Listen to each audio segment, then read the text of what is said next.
How's it going, everyone? My name is True Wonder Dog, and today we'll be talking about the Forgotten Children in Mortal Kombat 11. These are the three characters that in my opinion are in the most desperate need of buffs. Even though I do feel like NetherRealm's done a pretty good job of buffing the weak characters and nerfing the strong characters, these characters have been left by the wayside. And once again, I don't think it was intentional, and that's why I called them the Forgotten Children, and not the Deprived Children or something of that nature. Alright, so first up we have Shao Kahn, the Combo King of Outworld. This character actually got first place on the poll that I put on my channel, which had me a bit surprised. I thought everybody was gonna vote for Raiden because that became a meme, #BuffRaiden. But I think the fact that Shao Kahn is very popular, combined with the fact that he is supposed to be the supreme ruler of the realms, has a lot of fans wondering why this character is still bottom tier. Once again, this guy was the terror of Outworld. This guy had Earthrealm scared and clutching their pearls. They were so scared of this guy. Even Raiden was scared of him in the games, and yet in this game, he's pretty easy to beat. Now, if you want a full video on all the different things this character is lacking, check out the video on screen, but here I'm going to give you a quick rundown. So for starters, we have this very important string right here. You will never win. This string is very important to Shao Kahn's pressure game. If you block his running boot, his forward 4, he's at plus frames and he can reinforce this, and you have to deal with it. Or at least you would if that second hit wasn't super easy to flawless block. Once you learn that, Shao Kahn pretty much can't do anything after that, unless you want to go straight into the shoulder, but that's super unsafe and also very tough to time. You gotta have really quick fingers, and it's just too risky to go for. So with that in mind, one of the best changes that would make Shao Kahn go from bottom tier to mid tier almost instantly would be to remove that flawless block. Either that, or give it a reason to have a flawless block. Give this string a reason to have a huge weakness like that by buffing it. And you know what I'm gonna say? Make this second hit special cancelable. That would be amazing, because then you could actually combo off of this move, and once again, it's your go-to pressure move. Whenever you have plus frames of any kind, you want to go for this string, but it's so risky because a smart opponent can just escape it by flawless blocking. And to make things even worse, even if you do hit it, the most you get is this. And that's it, which switches sides, so if they're in the corner, they're now out of the corner, and it's barely even 20%. It's not a very big deal, so the opponent's going to challenge it all the time, or just wait and get a flawless block punish. It's got a ton of risk to it. In fact, at the pro level, you pretty much never see it, and even if you do land it and pull this string off, there's not very much reward. So a very nice change would be to make that second hit special cancelable, and possibly also remove the flawless block gap. And then one more really nice change would be to buff this string, Will You Fail? So this string is very slow, 21 frames, which is quite slow for being a high attack. Even Kahn, who's known for being very slow, has a faster mid. So not only is it faster, but the opponent has to block it. This move can be ducked under completely, and it's also slower at the same time. So buffing this move in some regard would also be nice. Either you just make it faster so it's better at whiff punishing, which I do think is the idea. But right now it's just too slow to whiff punish anything. If you see a button come out and then try to punish it, chances are after 21 frames, they can already block. How many moves take 21 frames to recover on whiff? And then of course account for reaction time, right? You're not going to punish it right away on frame 1. So it's just a bit too slow, and it's also a high so the opponent can duck under it. So those two things are working against this move, and otherwise it'd be one of Shao Kahn's best moves, so either it's a bit faster, or it's a mid, or once again possibly both. That would be very nice. If you do both of those changes, Shao Kahn would go from mid tier to actually one of the better characters in the game. Maybe not top 10, but definitely above mid tier, and that'd be very nice. And then after that, all the other changes are pretty much just secondary, so Dark Priest could stand to be a bit faster. His speed was already buffed a little bit, but I think he could be faster still, because right now, even doing him right here is still risky. The opponent can still punish you. A lot of players just have to land this, and then from full screen they'll summon Dark Priest, and that's the only way to get him out realistically.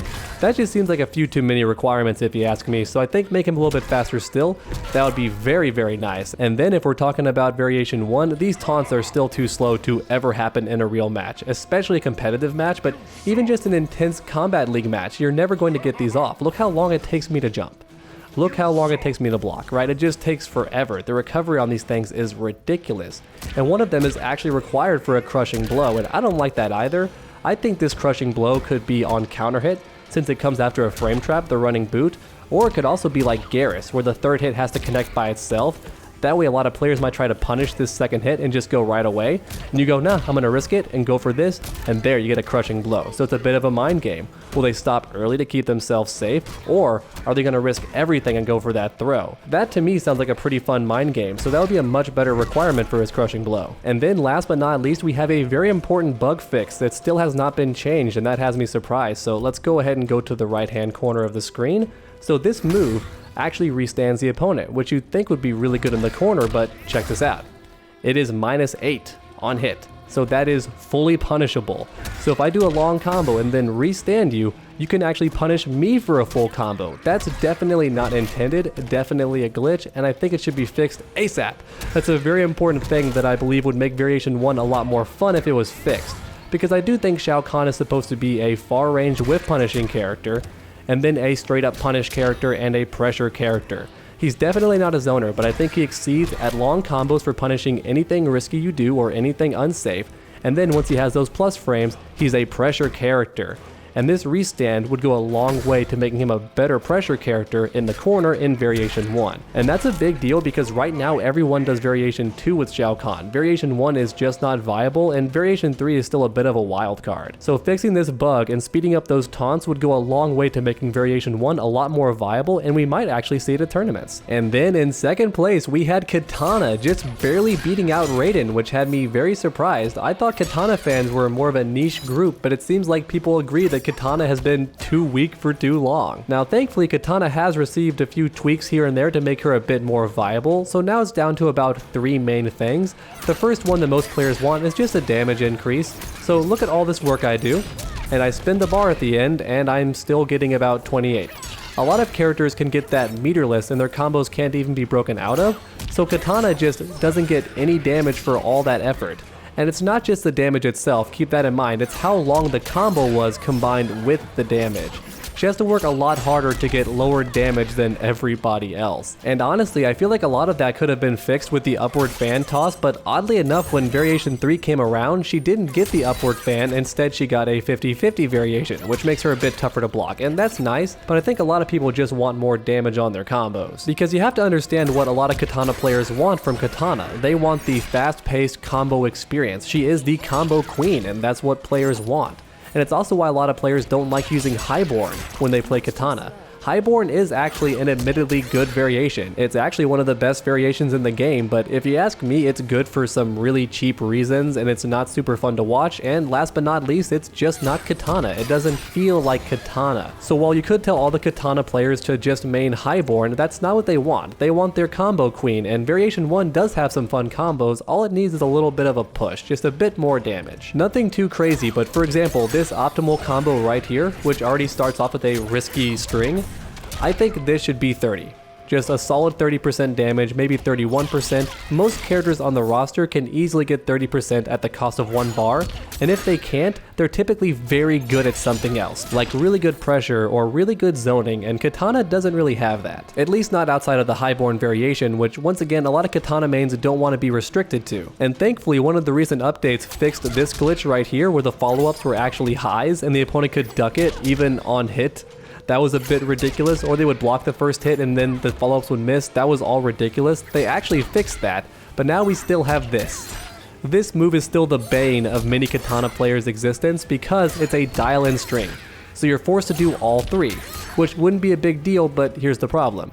If the opponent decides for whatever reason they want to jump, and you catch them with this, once again, you dialed in the whole string, they can get up and fully punish you on hit. That's just ridiculous. Once again, like Shao Kahn, you got the hit, but they get the combo on you instead. That seems a bit too strong. So either they could change the gravity, like they did for Kano and Kung Lao in a recent update, or just make it to where it's no longer a dial-in. We can do the first 2 hits, see if they land, and then finish it.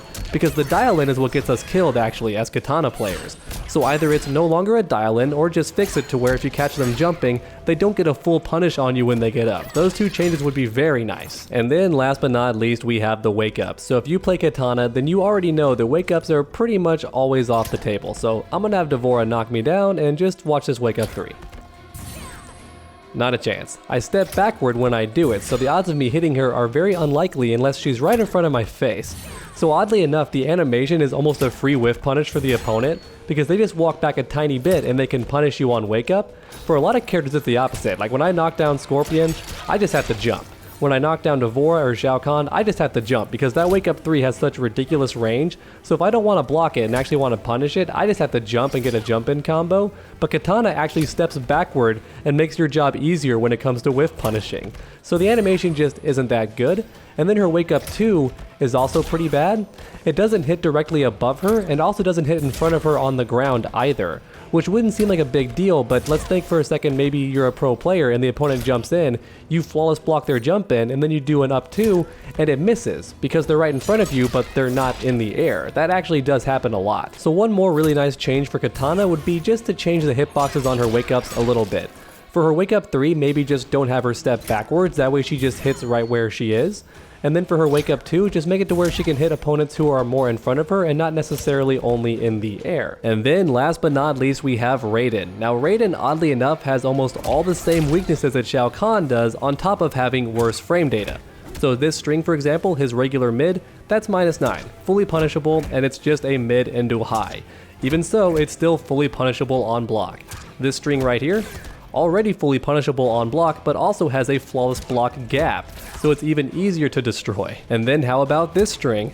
This string is actually +2 on block, so it seems like it would be pretty good. You could reinforce some frame advantage, but here's the problem. There's actually a gap in between that third hit, and I do not mean a flawless block gap. I mean you can just start pressing buttons and get a full crushing blow with a lot of characters, and at the very least a full combo.